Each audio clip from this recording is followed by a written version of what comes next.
Yon mga ka-Ronstar, tara samahan niyo ako kung paano gumawa ng suman dito sa aming probinsya ng Quezon na napagkasarap-sarap naman talaga. Siyempre pa, unang-una, kailangan natin ng niyog at siyempre kakayurin natin yan dahil yan ang ating gagamitin after nating pigain upang maging panggata para maisaing natin ang pinakang ating gagamiting malagkit o yung tinatawag nating sticky rice. Siyempre pa, kailangan din natin ng murang dahon ng niyog dahil yung ating gagamiting pinakang wrap. Ito na nga yung finished product ng ating sinaing na malagkit kung saan ito nga yung magiging suman natin at ganito nga yung mangyayari sa kanya. At ipapakita ko naman sa inyo kung paano naman ito ginagawa dito sa aming probinsya ng Quezon. At magkatulong nga si Mama at ang aking staff sa paggagawa nitong suman. At para nga makagawa tayo ng suman, unang-una kailangan natin kumuha ng panandok o kutsara upang mailagay natin sa ating pinakang dahon ng niyog para naman maihulman natin or maipasok natin dyan yung ating malagkit.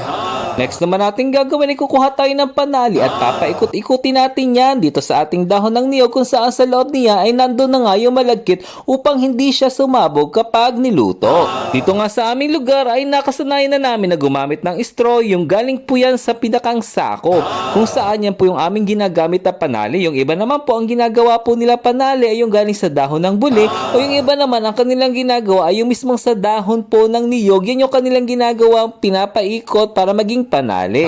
Sa totoo lang po ay hindi naman ako marunong gumawa ng suman kaya sinasabi ko na lang po sa inyo kung ano yung nakikita ko sa aking magulang. Kitang-kita nyo nga po dito sa video kung paano po kayo pinaikot-ikot ng inyong jowa. Ay joke lang kung paano po pinaikot-ikot yung tali dito sa ating suman. At sa totoo lang po ang paggagawa po ng suman dito sa aming bayan ng Katanawan ay isa na po sa nakagawian o nakasanayan na siyang ihanda o iluto kapag meron pong mga handaan.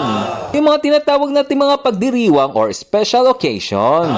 Pagkatapos nga natin gawin ang ating mga suman, ang susunod naman po natin gawin ay muli natin siyang lulutuin. Nakasama na nga po yung dahon ng niyog at ito nga po, mas gusto po namin siyang lutuin sa pinakamaitim na kaldero. Ay nako, bahala na kayo kung saan nyo siya gustong lutuin at ito na nga po yung ating finished product. Ayan, luto na po ang ating suman, ang pagkasarap-sarap na suman made up of sticky rice. Tara, kain po tayo. Sarap! Napakasarap nga po niyang isawsaw sa ating sugarcane juice o tinatawag naming sangkaka.